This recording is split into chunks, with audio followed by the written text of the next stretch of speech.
El delito.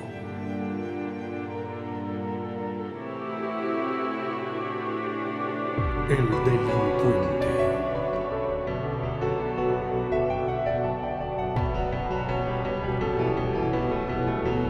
La mente criminal. Esto es Podcast y Castigo. La ciencia detrás del folclore. Hola amigos, bienvenidos a un nuevo video de Podcast y Castigo, la ciencia detrás del folclore. Mientras hacemos la saga sin remordimientos, vamos a ir en esos interregnos en los que salen los capítulos grandes, vamos a hacer unos videos un poco más cortos explicando y hablando sobre la criminología y sobre el derecho penal. El programa de hoy está dirigido a responder la pregunta de Juan Manuel Granados, que nos escribió. Juan Manuel, para ti un abrazo y muchas gracias por escribirnos. Él nos preguntaba qué es el panóptico y, por otro lado, si en Colombia efectivamente existieron o existen los panópticos. Así que para Juan Manuel y para todos ustedes, hoy, aquí en Podcast y Castigo, la ciencia detrás del folclore, el panóptico. Bueno amigos, y continuamos. Antes de entrar a responder la segunda pregunta, que era si en Colombia existen o existieron los panópticos, vamos a entrar a definir qué es el panóptico.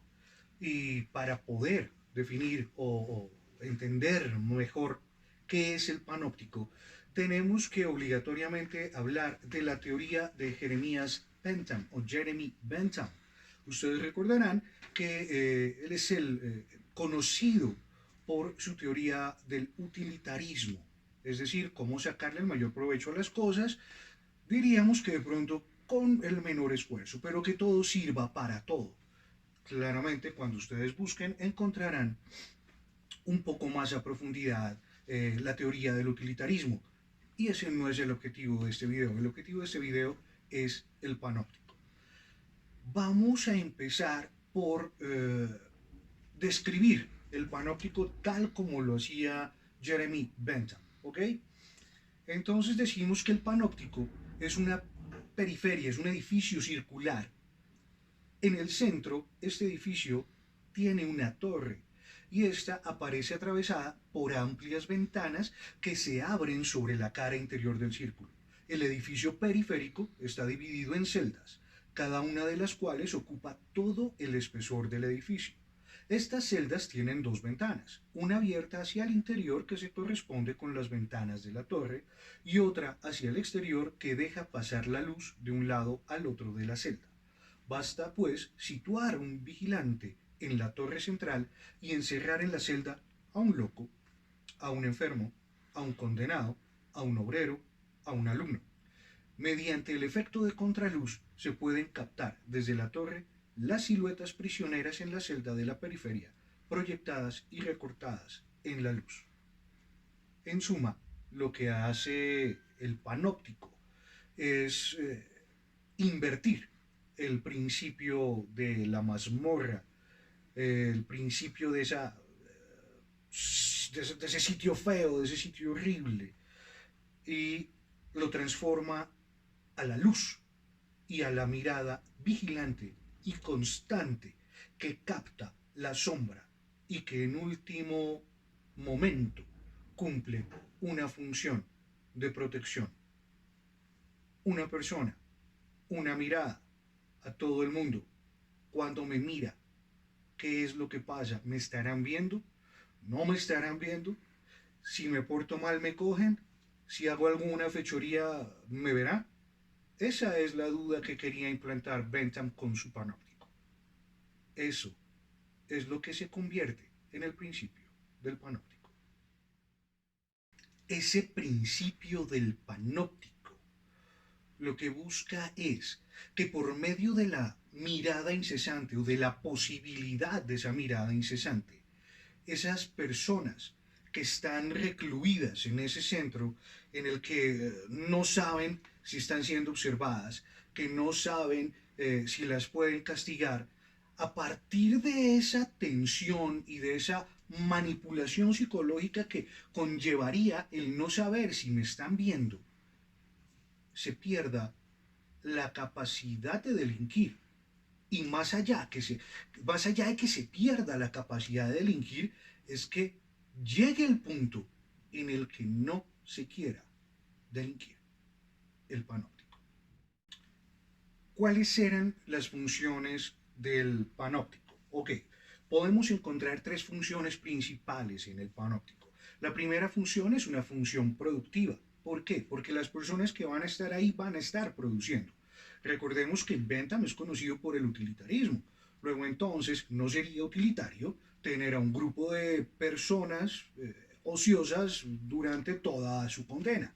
Se busca entonces que produzcan un algo. Tiene también una función simbólica y es mostrarle a los de fuera lo que les pasaría o lo que les va a pasar si llegan a cometer algún delito. Y finalmente tiene una función de domesticación.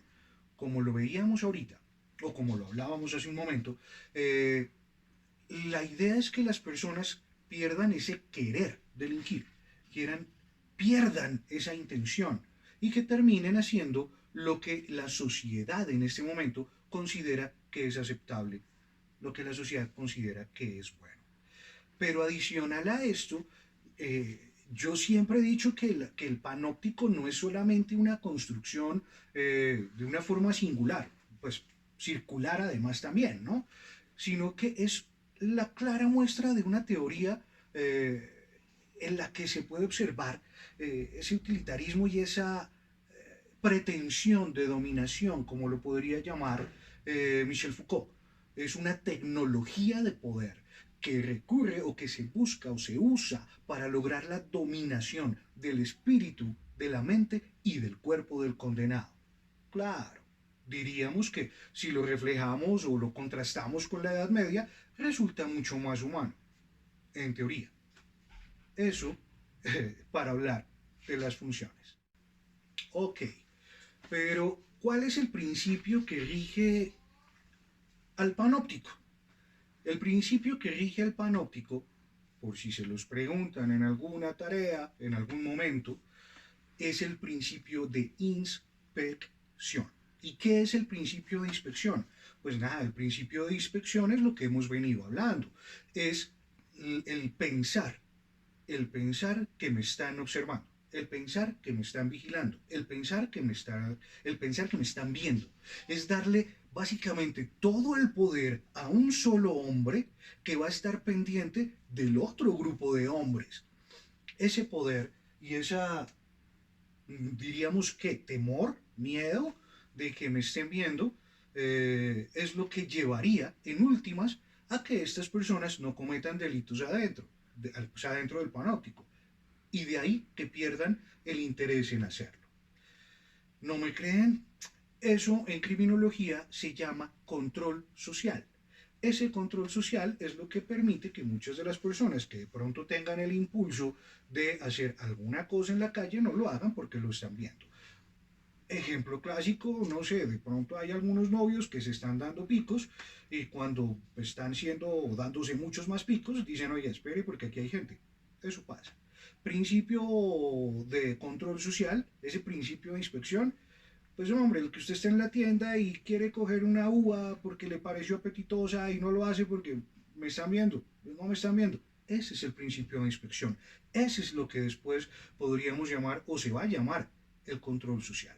Ese es el principio básico del panóptico. Ok, de lógica, en el panóptico van a estar los detenidos, es decir, los presos. Pero ¿quién va a cumplir la función, diríamos, del ojo que todo lo ve? De ese Big Brother por el que estaba propendiendo el viejo Jeremy Bentham en su teoría del panóptico. Pues nada, estarían esos detenidos en un momento, estaría el inspector jefe, que sería ese ojo que todo lo ve, y existirían unos subinspectores. Pero he aquí la cuestión, ese ojo que todo lo ve, ese Big Brother, ese superinspector que está en esa torre central que puede ver cada una de las celdas, que puede ver todo lo que hacen las personas, también estaría viendo a los subinspectores. Entonces, como no podía ser de otra forma en un utilitarista, como Jeremy Bentham, los subinspectores vigilan a los detenidos para que los detenidos no hagan cosas malas y a su vez el inspector supremo que está en esa torre vigila a los subinspectores y a los detenidos. Entonces así que se evita, según Bentham, se evita que se cometan abusos frente a los presos y esto es absolutamente importante desde el punto de vista de Bentham. Y ya vamos a ver por qué. Ok, tenemos entonces los detenidos, tenemos los subinspectores y tenemos al inspector supremo, este Big Brother, este ojo que todo lo ve. Nos decía Bentham que una de las ventajas que tiene el panóptico es que como va a ser un sitio limpio, como va a ser un sitio agradable, al menos en teoría, para poder asistir, los funcionarios judiciales, como los magistrados, los abogados, los fiscales, van a querer ir, o mejor dicho, no le van a sacar el cuerpo a la visita a la prisión. Eso ya es una ventaja porque estos operadores judiciales, estos operadores jurídicos van a terminar vigilando a su vez a ese inspector supremo y a su vez a los subinspectores y a su vez pues a los propios detenidos. Pero adicional a esto, decía Bentham que las familias también van a entrar, porque van a querer ir, porque va a ser un sitio mucho mejor. En ese sentido, el principio de inspección del cual hablábamos hace un momento genera una especie de movimiento circular en donde el inspector supremo, o más bien los subinspectores vigilan a los detenidos, el subinspector supremo a los subinspectores, los oficiales o los operadores jurídicos, al superinspector, a los subinspectores y a los detenidos y las familias terminan vigilando a todo el mundo y entre todo el mundo se terminan vigilando. ¿Cuáles son las reglas administrativas del panóptico y por qué decíamos que se busca evitar ese tipo de, o mejor dicho, cualquier tipo de conducta que vaya también en contra de los mismos detenidos? La primera regla de la que nos habla Bentham es la regla de la dulzura. Y Bentham nos dice que una persona que ya fue sometida o que está siendo sometida a un trabajo, ¿cierto? Una especie de trabajo forzado, que ya está detenida, no puede ser sometida a ningún tipo de vejamen. No puede ser sometida a ningún tipo de maltrato. Fácilmente lo que nos dice Bentham es un preso condenado a un trabajo forzado por largo tiempo, esa pena no debe estar acompañada de malos tratos corporales o peligrosos para su salud y vida. Recordemos que para Bentham los detenidos no son solamente detenidos que deben ser resocializados, son fuente de trabajo o más bien son mano de obra, porque la idea es que trabajen, ¿cierto? Y ayuden a mantener todo el sistema. La regla de la severidad. Nos dice Bentham que un preso que sufre esta pena, trabajo forzado, no debe gozar de una condición mejor que la de los individuos de su misma clase que viven en estado de inocencia y libertad. Es decir, si nosotros vemos que las personas honestas, humildes, no tienen dinero para comer, no sé, carne, los detenidos no podrían comer carne porque se estaría enviando un mensaje equivocado. ¿Vemos?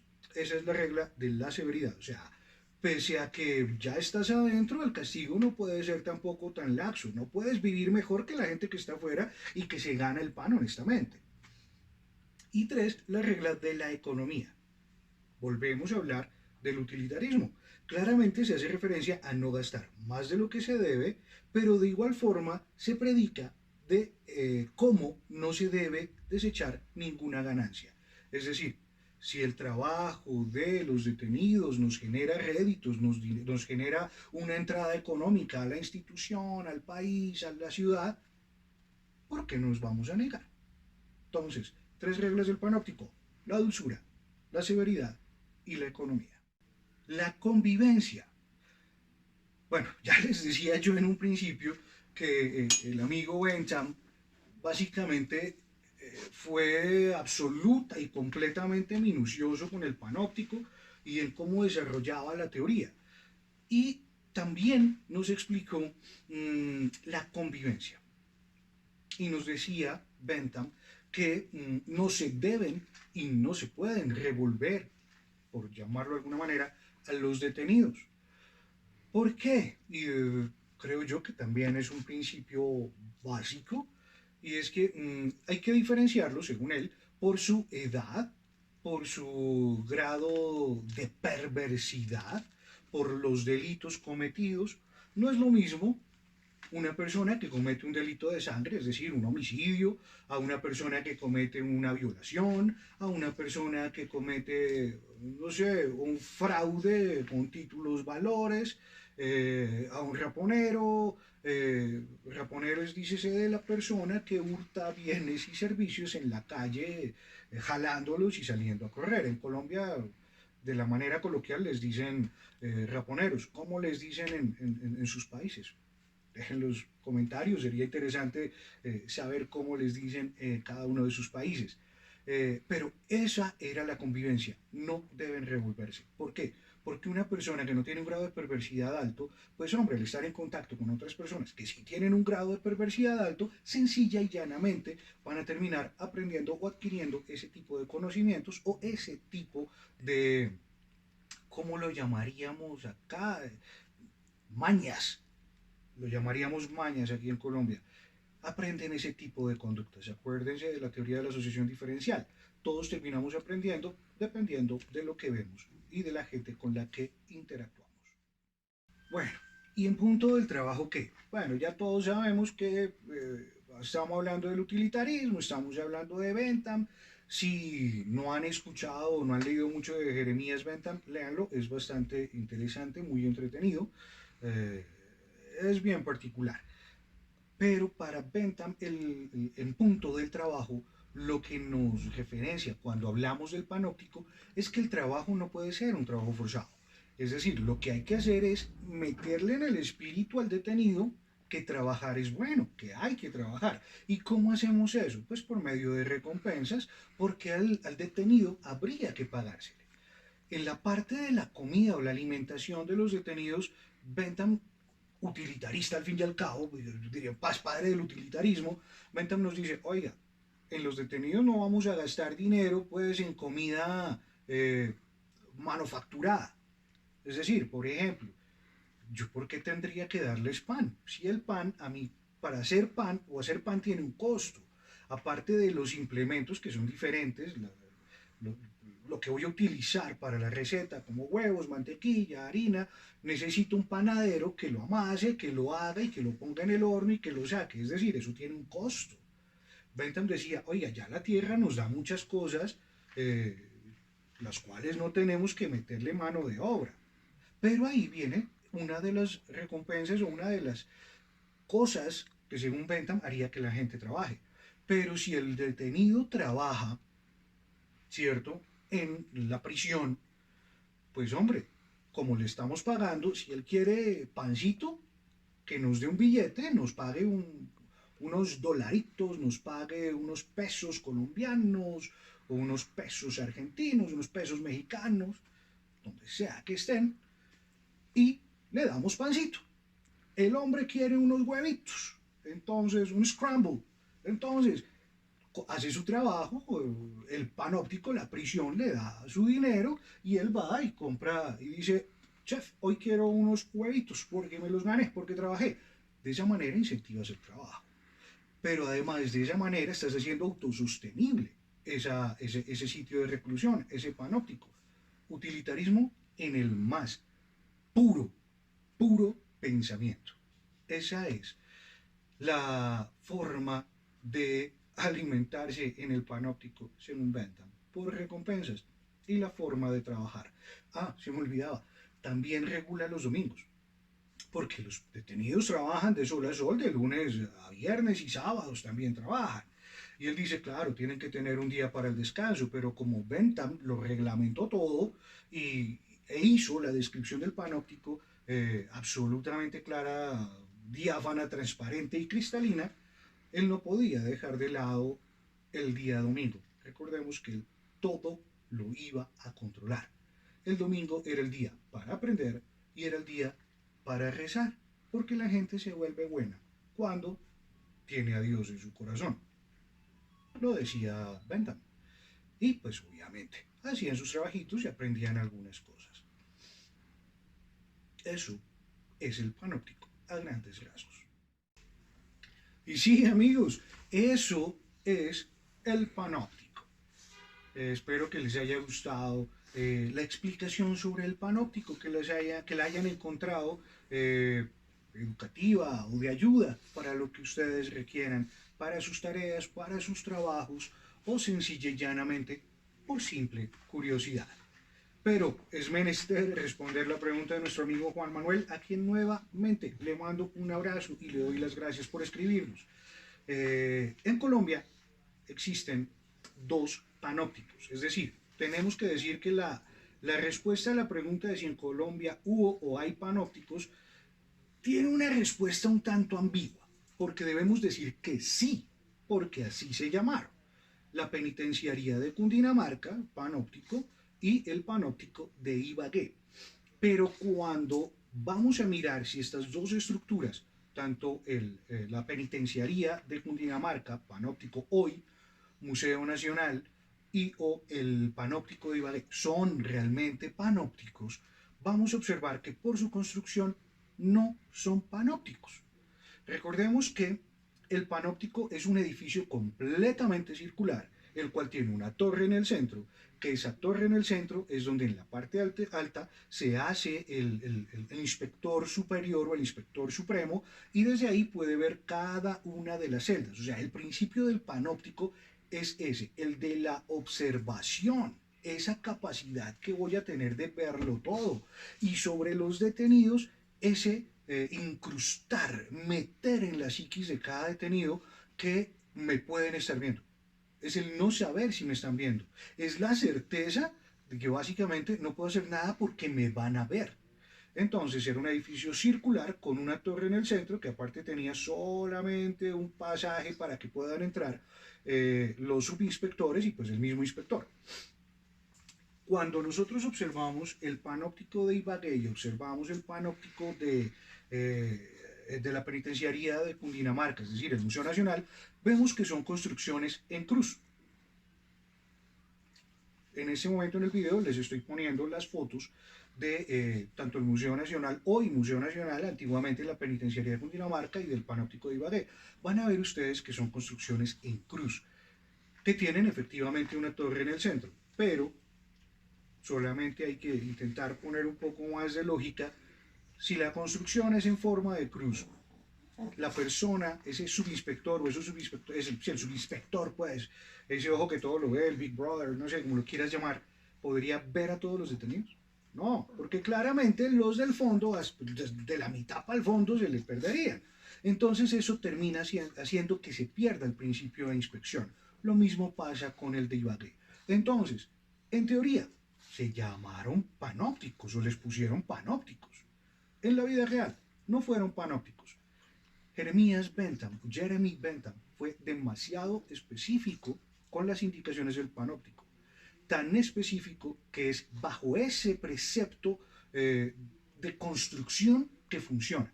No hay otra forma de que funcione la teoría del panóptico si no es en ese edificio circular. Así que la respuesta es sencilla.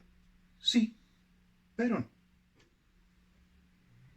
Y bueno amigos, a partir de este episodio de Podcast y Castigo, donde nos metemos de lleno en la criminología, en el derecho penal y en la sociología, y que como les dije va a estar intercalado con la serie Sin Remordimientos de Podcast y Castigo, donde vamos a hablar de los asesinos en serie en el mundo y sobre la psicopatía, y vamos a estar discutiendo todo este tema. Quiero aprovechar para en esta sección hacerles una recomendación literaria según mi gusto o según mi criterio, es una preferencia personal. Pueden ustedes estar de acuerdo o no, es más, si no están de acuerdo, sería súper enriquecedor que lo pongan en sus comentarios. Si les parece que es bueno, si les parece que es malo, si no les gusta, si les gusta, si lo comparten o no lo comparten. Valga decir que esta parte del episodio no es pagada, nadie me está pagando para decir que recomiende un libro o no, y pues creo que no tendría sentido hacerlo. Porque si alguien quisiera pagar para que nosotros habláramos de su libro, primero tendríamos que leerlo, pero mientras tanto esta sección no es paga. Ya saben, no estamos pidiendo dinero para este tipo de cosas. Mi recomendación o mi recomendado del día de hoy, del maestro Fernando Velázquez. Como pueden observar, el conocimiento pesa. Y esto es para mis amigos que les gusta el derecho penal o que les está empezando a gustar el derecho penal. Si lo alcanzan a ver. Este es el Manual de Derecho Penal, parte general, de Fernando Velázquez Velázquez. En este texto, que por cierto a mí me encanta, creo que tiene una teoría supremamente interesante, está muy bien escrito, está muy bien compuesto, tiene una dedicatoria al maestro Nodier Agudelo de Betancourt, quien también fue mi profesor en la especialización. Profesor Nodier Agudelo de Betancourt, si por casualidad está viendo este video, un fuerte abrazo y muchas gracias por todas sus enseñanzas. Todavía tengo los textos firmados por usted. Encontraremos en este texto la dogmática penal y los saberes penales. Encontraremos el derecho penal subjetivo y sus límites, el derecho penal objetivo, las fuentes del derecho penal, la norma penal, interpretación de la norma, ámbitos de validez, la historia del derecho penal, las bases de la teoría del delito, la conducta, la tipicidad en las conductas de comisión dolosa, la tipicidad, antijuridicidad, el concurso de personas, la culpabilidad, la pena, la tentativa, la unidad y la pluralidad de conductas típicas. Mejor dicho, si a ustedes, como a mí, les gusta el derecho penal, mi recomendado del día, Manual de Derecho Penal, parte general, de Fernando Velázquez. Alguna vez alguien me lo quiso comprar, pero no lo vendo, por eso se los estoy recomendando. Y bien, amigos, esto es todo por este episodio. Esperen, yo creo que más o menos en 8 días estará saliendo el segundo episodio de Podcast y Castigo, la ciencia detrás del folclore, en la saga Sin Remordimientos. Y esta vez hablaremos de el asesino en serie más grande de todos los tiempos, de toda la historia, de todo el mundo. Y sí, es colombiano. No puedo irme sin antes darle las gracias a Audica Studio por su constante apoyo, darle las gracias a las personas que nos están siguiendo, que se han suscrito al canal, en especial a nuestro amigo Elkin Sanabria, como siempre, a la doctora Nidia, Janetcita, un abrazo, muchas gracias por tu comentario, Janet. Te queremos mucho aquí en Podcast y Castigo, la ciencia detrás del folclore. Un saludo para Cindy Sánchez, un saludo para Elsa Martínez, un saludo muy especial para Geraldine Jiménez. Muchas gracias por tu apoyo, muy querida, te llevamos aquí. Familia Luna Blanco, como siempre, muchas gracias. Luna Silva, como siempre, muchas gracias. No olviden suscribirse a mi canal. No olviden darle like al video, la campanita para que no se pierda ninguno y compartirlo. A ustedes la suscripción, el like y compartirlo no les cuesta nada. A nosotros nos ayuda un montón para poder seguir haciendo estos videos. En la cámara y las luces, Viviana Pulido. En los comentarios, Sofía Luna. Por ahí estaba Metiche Esmeralda Luna. Esto fue todo por el día de hoy. Y como dijo un famoso youtuber, escucha lo que va a salir de mi boca. Esto es Podcast y Castigo, la ciencia detrás del folclore. Hasta la próxima.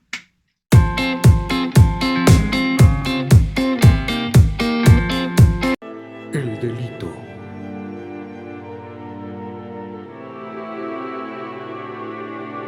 El delincuente.